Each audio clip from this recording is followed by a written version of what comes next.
Ya, kita langsung lanjutkan. Saya mau ke Kompolnas terlebih dahulu. Pak, bagaimana kalau kita melihat RR sudah mau kemudian mengajukan diri sebagai justice kolaborator. Tapi kalau kita lihat tadi kan paling tidak harus ada fakta-fakta baru. Benarkah hal ini kemudian akan mengungkap terang benderang kasus ini? Terima kasih Mas Arief dan Maria.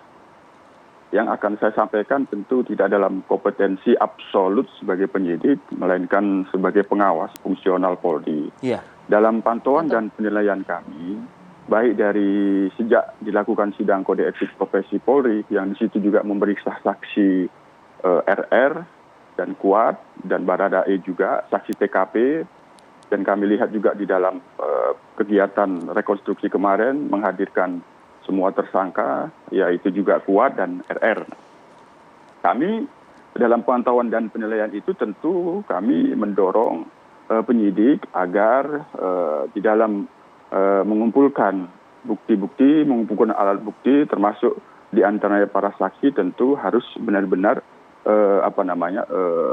kuat, gitu. Harus benar-benar kuat untuk pembuktian terhadap tersangka pembunuhan berencana Brigadir J. Nah, terkait dengan RR sendiri juga kami pada saat setelah melakukan rekonstruksi menyampaikan kepada penyidik agar kesaksian tersangka RR, tersangka Kuat perlu didalamin lagi karena bagaimanapun ada perbedaan gitu dengan saksi TKP lainnya yang juga tersangka yaitu Baradae. Walaupun demikian tentu kita patut juga menghormati ada hak tersangka. Tersangka itu kan di dalam memberikan keterangannya kan pasti bagaimanapun dia yang paling utama kan harus menguntungkan dirinya sendiri, itu Mas Arief dan Maria. Itu yang menjadi pegangan kuat tersangka, memberikan keterangan itu yang menguntungkan sendiri. RR ini juga kan tersangka, bagaimanapun dia memberikan keterangan itu, yang itu menghindari, yang itu akan memperberat dirinya sendiri. Oleh karena itu, ini yang harus didorong oleh penyidik, bahwa ketika dia memberikan keterangan yang tidak memberatkan dirinya sendiri ataupun menguntungkan dirinya sendiri, inilah yang harus digali oleh penyidik agar ada kesamaan, kesesuaian apa yang disampaikan, apa yang disaksikan itu dengan kesaksian saksi lain yang juga tersangka lain. Barangkali apa yang telah dihasilkan dari hasil pemeriksaan barang bukti poligraf kemarin terhadap salah satunya tersangka RR ini ada sesuatu yang baru terkait dengan hasil yang dimaksud jujur itu. Kita kan tidak tahu jujur dalam pertanyaan apa yang disampaikan oleh pemeriksa poligraf. Itu hanya akan tahu nanti di pengadilan ketika dilakukan pembuktian. Apabila itu dijadikan bagian dari kelengkapan alat bukti, si pemeriksa poligraf akan diperiksa. Saudara tanya apa terhadap terhadap tersangka RR ketika melakukan pemeriksaan poligraf yang hasilnya tidak terdeteksi bohong. Itu barangkali ada korelasi apa yang disampaikan dalam perkembangan terakhir terkait dengan RR. Hanya yang paling utama kesaksian RR ini tentu paling utama sekali lagi yang harus digali oleh penyidik nantinya. Kami kira sudah dilakukan penggalian lagi setelah dilakukan rekonstruksi, keterangan yang tidak memberatkan dirinya sendiri, yang itu menguntungkan diri sendiri, tapi keterangan itu akan memberatkan tersangka lain. Itu yang harus digali oleh penyidik. Iya, betul. Oke. Peranan-peranan yang lainnya. Pak Yusuf, saya geser lagi ke Pak Antonius Wibowo LPSK lagi nih. Pak Antonius, dari beberapa pemberitaan ya Pak Antonius, saya yakin juga Anda sudah mengulik-ngulik berita tersebut juga. Ada berita yang berbunyi seperti ini. Erman Umar, pengacara Bribka Riki Rizal, sebut kliennya korban keadaan dari skenario yang dirancang oleh Verdi Sambo. Lalu ada juga berita seperti ini. Pengacara sebut Bribka Riki Rizal dijanjikan duit Verdi Sambo karena jaga Putri Chandrawati. Tadi sudah saya langsung konfrontir pernyataan Anda 4 syarat ke Pak Erman Umar.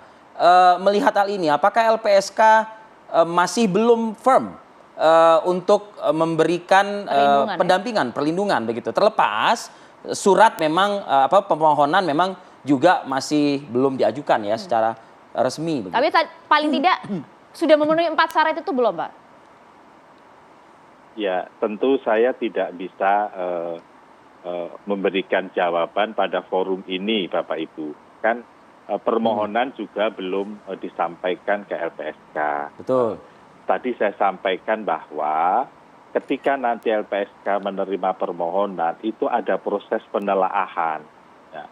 Sesuai undang-undang kami memang diberi tugas untuk melakukan penelaahan itu. Tentu tujuannya adalah supaya keputusan yang diambil oleh LPSK memberikan perlindungan ataupun belum memberikan perlindungan kepada pemohon, itu keputusannya itu sangat proper gitu ya. Nah, oleh karena itu butuh proses, Mbak Maria dan Mas Arief gitu ya. Saran saya kalau memang Bribka RR ini menurut analisisnya sendiri juga dibantu oleh Pak Herman Umar itu merasa memenuhi kualifikasi tadi, sebaiknya segera mengajukan permohonan perlindungan ke LPSK sehingga nanti bisa diputuskan bagaimana ini sebenarnya. Begitu Mas Arief dan Oke, Mbak Maria. kalau begitu langsung saja Ya. saya ingin tanyakan juga ke Pak Herman. Artinya apakah dalam waktu dekat akan mengajukan perlindungan pemohonan atau tidak ke LPSK? Ya, itu berdasarkan pembicaraan saya dengan RR. RR menyampaikan sepanjang saya masih tetap dalam pemeriksaan selanjutnya, saya masih tetap benar menyampaikan fakta yang sebenarnya. Saya tidak memerlukan GC atau permohonan perlindungan. Atau pada saat saya melihat keamanan saya ada yang ngancam, suruh mencabut lagi misalnya, atau ada upaya-upaya yang lain yang mengkhawatirkan dia pada saat itulah. Tapi surat sudah di tangan beliau. Itu intinya. Kemudian saya juga akan artinya masukan dari Bapak LPSK ini ya nanti akan saya perdalam kepada RR pada saat kunjungan atau pertemuan yang akan datang. Saya akan minta pastiannya. Yang jelas saya sudah berkali-kali menyampaikan. Tetapi kalau saya lihat memang intinya harus hal yang paling signifikan. Kalau sudah menjadi pengetahuan umum ya tentu tidak ini sudah percuma. Nah itu dia. Itu. Percuma diajukan, kayak dianggapnya bisa aja pabrik menganggap kok mau ikut-ikutan. Padahal kalau dia udah mau bicara benar dan dia mau mempertanggungjawabkan apa yang dia sampaikan, buat apa? Gitu. Baik, atau Pak Herman. pada saat dia tidak merasa dia diintervensi, dia tetap nggak ada yang mengkhawatirkan, buat apa? Tapi kalau ada kejadian-kejadian itu, mari kita bersama-sama mendukung. Ya. Pak Herman, kalau tadi Pak Herman menyimak juga pernyataan Pak Yusuf Warsim yang mengatakan penyidik juga tentu akan lebih lihai ya dalam melakukan pemeriksaan terhadap para tersangka.